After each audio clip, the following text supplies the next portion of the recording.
In Spain, a fire kills at least 3 people and injures at least 19 at an old industrial complex near Barcelona.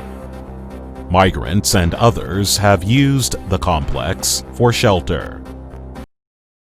In Spain, waddanka Spain, a fire dabba kills waxa uu dilay at least 3 people, ugu yaraan 3 qof ayuu dilay, and injuries waxaana ku dhaawacmay at least 19 people, ugu yaraan 19 qof, at an old industrial complex, warshad weyneed oo gabowday near Barcelona oo u dhoweyd magaalada Barcelona. Migrantes, muhaajiriintii ama tahriibayaashii, and others iyo kuwa kale have used waxay u isticmaaleen the complex dhismihii for shelter, hoy ama gabaad bay u isticmaaleen. In Afghanistan, gunmen shoot and kill reporter and rights activist Malala Maiwand in Jalalabad.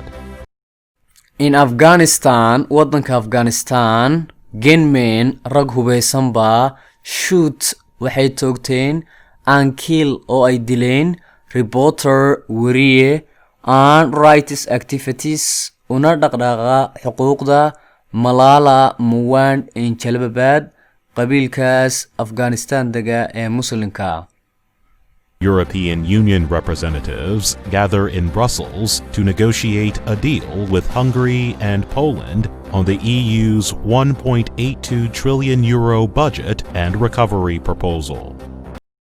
European Union representatives wakiilada midowga Yurub gather in ayaa waxay isku keeneen Brussels, magaalada Brussels ee Belgium, to negotiate a deal si ay heshiis wada xaajood ula gasho Hungary and Poland, waddanka Hungary iyo Poland, on the US lacagta Eurada 1.82 euro budget, miisaaniyadda lacagta Eurada, and recovery proposal iyo soo kabsashada lacagta Eurada.